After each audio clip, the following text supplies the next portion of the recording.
The title of this lecture is Religion and the Reformation in Tudor England, Faith, Politics, and Conflict. It's for an undergraduate course called Topics in British History, the House of Tudor, 1485 to 1603. Good morning, class. I want to welcome you to our lecture on the English Reformation and its profound impact on Tudor England. In the 16th century, religion was not just a matter of faith, but a central force shaping governance and identity and political stability. The Tudor monarchs, so Henry VIII, Edward VI, Mary I, and Elizabeth I, each left a mark on England's religious landscape, shifting between Protestantism and Catholicism, often with severe consequences. Today, we will examine the role of Anglicanism, the Book of Common Prayer, Puritanism, and Catholic persecution. We will analyze how theological disputes and state control over religion shaped the Tudor era. Fun fact, did you know that Henry VIII's split from Rome not only led to the English Reformation, but also earned him a formal excommunication from Pope Paul III in 1538? This means he went from defender of the faith to the Pope's least favorite king in just a few years, which was quite the career shift. The first part of this lecture will talk about the origins of the English Reformation, which is Henry VIII's break with Rome. The English Reformation began in the 1530s under Henry VIII. He severed ties with the Roman Catholic Church, and he did this not primarily over doctrine, but for political and personal reasons. He desired to annul his marriage to Catherine of Aragon and secure a male heir, which he, to that point, did not have. This break led to several important events.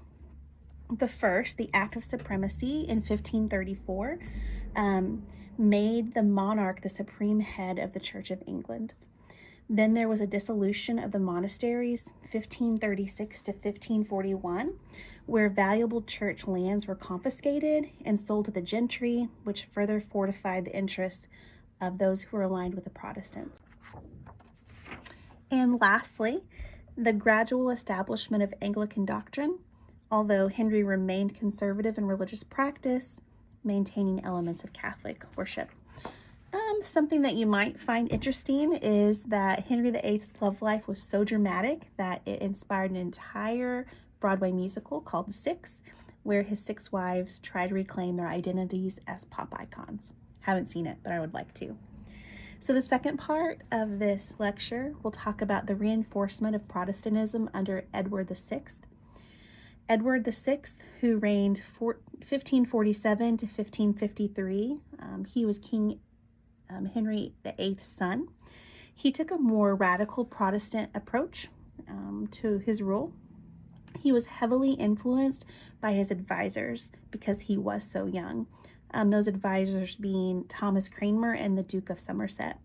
During his reign, England saw the introduction of the Book of Common Prayer, which standardized Protestant worship all across England. Also during his reign, England saw the removal of Catholic symbols and the destruction of church relics. And then further theological reforms were happening during this time, aligning England with Calvinist Protestantism.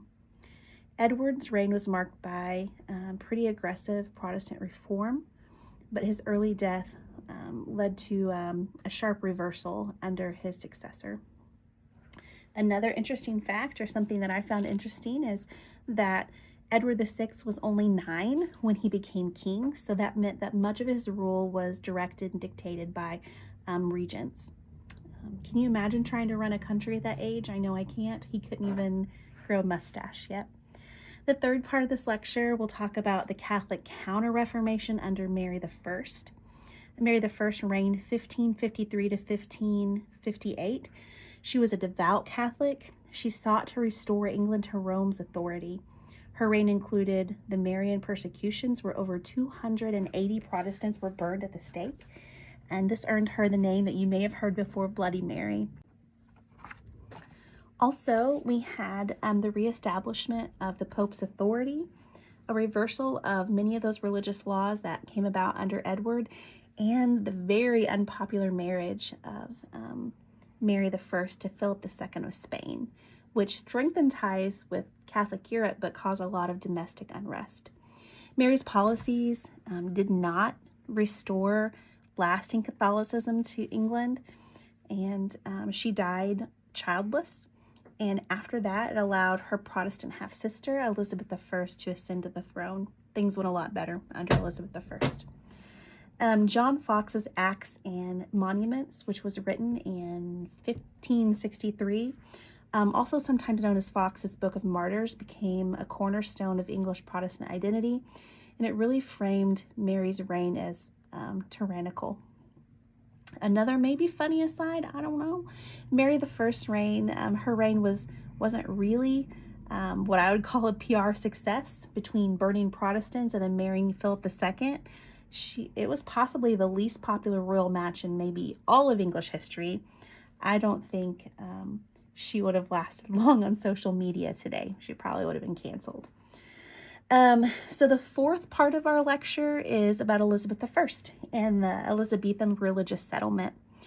Elizabeth I, who reigned 1558 to 1603, faced the challenge of uniting a very divided nation.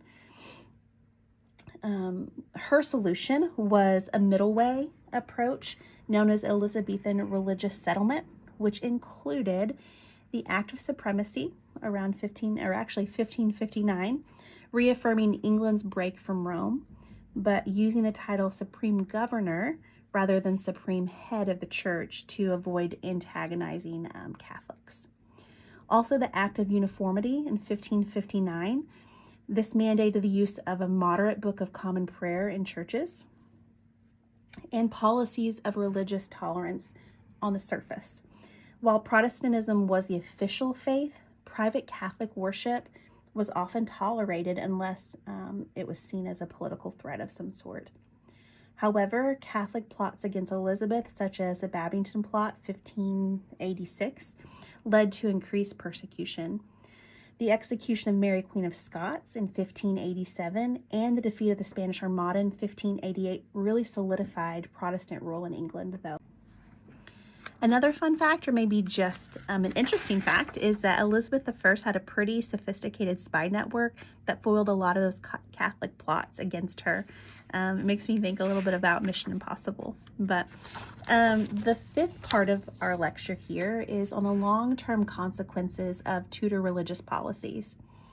The Tudor approach to religion had many lasting effects that we still really have some of those effects today. That one of them being Anglicanism. It became deeply entrenched in English identity, and it influenced later Protestant movements. We have Puritanism. It emerged as a response to what some Protestants saw as an incomplete Reformation, and it eventually played a role in the English Civil War.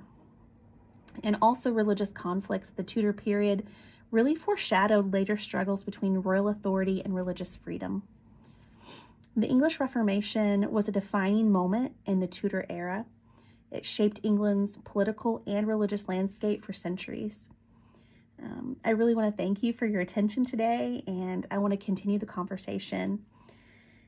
To get you involved in the discussion, though, I want you to choose two of the following questions. I will read them, but I will also post them under the discussion assignment module in Canvas. So you don't have to write them down. I'll post the list, but I just want you to listen to them and start thinking about which ones you would like to answer. I do want everyone in the class, though, to answer the last question that asks you to consider and defend what you would do. Okay, so choose two and then answer that one for sure. And I'll put those instructions in the discussion board assignment guidelines. It will also tell you the post length and your response requirements. Your original post is due Thursday night by midnight, and your responses to classmates will be due on Sunday at midnight. As always, please reach out if you have any questions, concerns, or comments. Maybe something that struck you as interesting or something that you didn't quite understand. Please reach out to me. I would be glad to hear from you. So here are some questions. Again, choose two. They'll be posted elsewhere in Canvas, and then definitely answer that last one, okay? Question one, Henry VIII, thinking about Henry VIII, was he justified? Gosh dang. So, question number one, religion as policy or personal faith? Henry VIII justified breaking with Rome as a religious and political necessity. Do you think his actions were truly faith driven, or was he simply securing personal power? I asked that a little bit earlier, but I'm going to give you a chance to answer it now too if you want to. And how does this compare to other rulers who have used religion to justify political actions? The second one, religious persecution, justifiable or tyrannical? Mary I executed, like I said earlier, over 280 Protestants, while Elizabeth I ordered the execution of Catholic leaders and conspirators. Was one ruler's persecution more justifiable than the others? And at what point does religious policy cross into oppression? The next one is about church and state, and should monarchs dictate religion? The Tudors fundamentally reshaped England's religious landscape, leading to modern Anglicanism. Should a ruler have the power to determine a nation's religious identity, or should religion be independent of all political authority? And how does this debate still resonate in contemporary politics? The next one, the myth of Bloody Mary, propaganda or reality? Like we talked about earlier in the lecture, John Fox's work, Acts and Monuments, painted Mary I as a pretty ruthless leader and persecutor. Was this an accurate depiction, or was Protestant propaganda shaping historical memory? How do historical biases shape our modern perceptions of controversial figures? I like that last part. And then the last question before the what would you do question. The execution of Mary, Queen of Scots, was it necessary or unjust? Elizabeth I hesitated, really, for years before signing her cousin Mary's death warrant. Was executing Mary, Queen of Scots, Mary Stuart we're talking about, was it a necessary act of self-preservation, or did Elizabeth cross a moral and legal line? And how do we balance justice and national security? Here's your what would you do question. Imagine you were a Tudor monarch in a religiously divided England. Would you enforce strict religious conformity, tolerate multiple faiths, or attempt a middle way like Elizabeth I did? And what would be the risks and benefits of each of those approaches, or your approach? Thank you.